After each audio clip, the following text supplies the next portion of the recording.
Annapolis really likes bricks. This is the Maryland State House. You can read that or not. I'm not here to teach people how to read. I suppose it'd be prettier on a prettier day. USS Maryland, 1921 to 1946, Pearl Harbor or something. Congrats. Oh my God, it's muggy, it's rainy. Look, modern brick, old brick, walking bricks. Maryland has a rather gaudy flag. There's lots of stuff around here with the Maryland flag on it. And I mean no disrespect to the Maryland flag, but it's rather gaudy. It is rather gaudy. It looks like a small Germanic duchy sort of flag. And look, there's a statue of something. I have no idea what it's a statue of. There's building.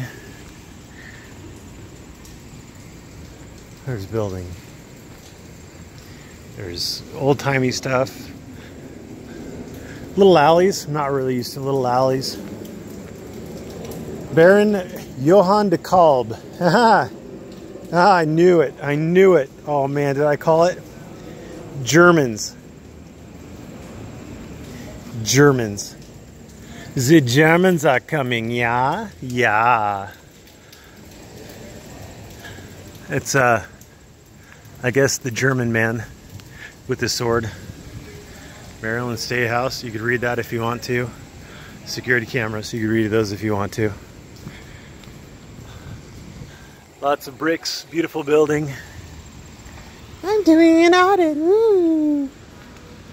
Or not, you can call it what you want. I don't really care. This is me not caring. No parking anytime. No parking anytime. There's doors. Doors to some place that I don't know. That's the back of the church thingy. There's the flag wrapped around the flagpole. Sidewalk, not so much. Not much sidewalk around here. Good fences make good neighbors, though. I guess the church really wants to keep people out. Oh, hey, I'm filming filmers.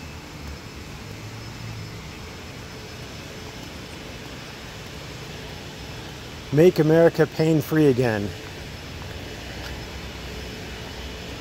Now, this is interesting.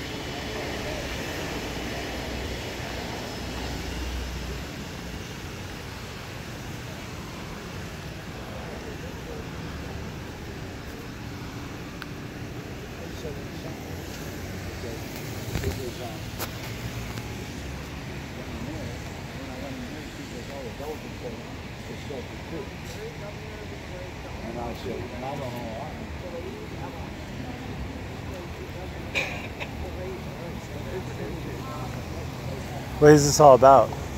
This is about patients who are suffering with chronic pain and new regulations that are designed to crack down on illegal narcotics and opioids are impacting them, and so that they can't get access to the medicine that they need anymore. Like pot? Well, I mean that's something, but it's more like pain medicine. Like what? Pot is one of pot is not as much of a problem. Ironically, that's getting more easier to get, but it's more pain medicine. You know, MS Cotton. MS Cotton, is that Oxycontin? Oxycontin is another one, that sort of thing. Yeah. So I thought they could prescribe those. They're not prescribing them? Well, the new regulation. Well, first of all, the district attorneys are being overzealous in looking at what the pain doctors are doing. There are pain specialists who specialize in this, and they see you every month.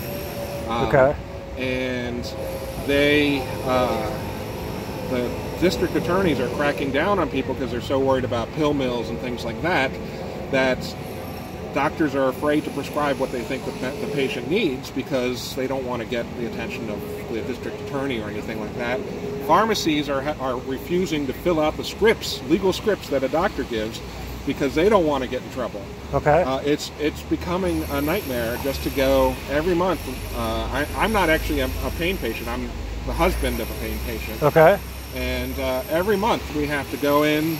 We spend at least 3 hours at the doctor. Then we have to go find the pharmacy. Hopefully they'll have the right medicine in. Of course, if they don't have it in, we're in trouble because they don't give you enough. You know, you have to go in the day that you run out. Okay. And so you have to go, and you can't call ahead in a pharmacy to see if they have it because they're not allowed to tell you that. Okay. So what is the proposed legislation, if I may ask? Well, have you proposed legislation? We're sort of opposing certain legislation. You're opposing. What is the legislation you're opposing? She is the person to talk to you about that. With the blonde hair, and my wife is with a black hat. Oh, they're over there doing that. Yeah, I'm not trying to interrupt them on that. They're the ones who, I know that there's some recent things have passed. Did any of you guys know what about the legislation? You don't know? There's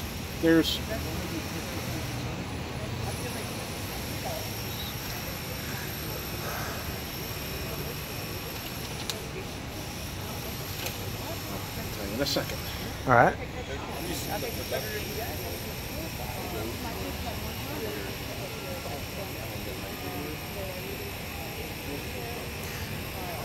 My dad's on opioids, and they keep having to up his prescription to try to keep up with his pain because he's building a tolerance to it. Yeah, well, that's another problem.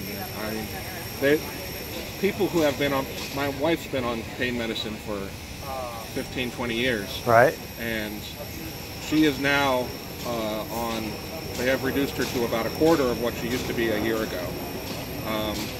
Because but her pain hasn't reduced. No. Yeah. No. Okay. You build up a tolerance to stuff, it gets worse. Yeah, that's my understanding. Yeah. So, when was your father last prescribed medicine? I mean, if you don't mind me asking. I don't follow along terrible close. He's with Kaiser, so they just do his prescription just all the time. But I know he's up to quite a number of Norcos a day. Yeah, and there's going to be a point, probably fairly quickly, where they're not going to be able to up his medicine.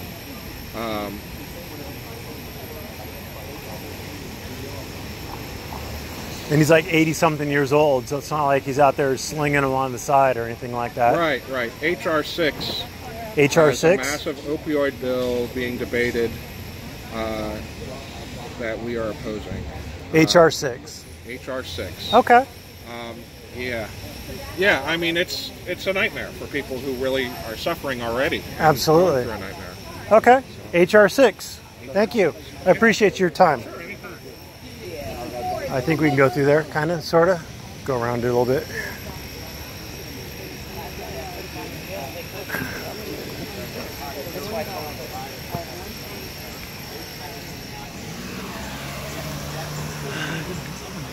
Pretty facade.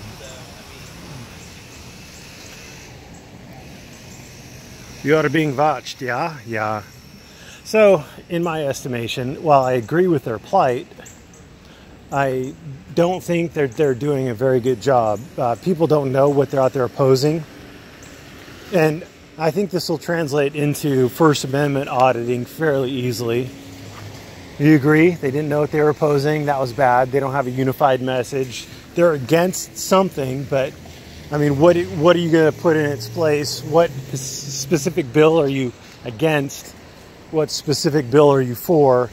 Nobody knows. It makes it a little ridiculous to try to figure it out. Which way are we going, babe? Are we going back to the car, or are we still walking around? You want to go around the circle some more? All right. So anyway, I hope everybody can, pretty grounds. I hope everybody can take advantage of that and see what not to do. But at least they got news crews out. So that's something that the First Amendment auditing community doesn't seem to be capable of doing, at least not very often. And this looks interesting.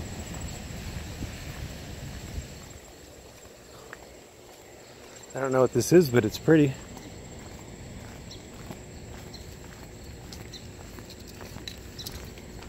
It's a private court for residents. That's kind of cool. So much brick. I wonder if they get tired of seeing brick around here.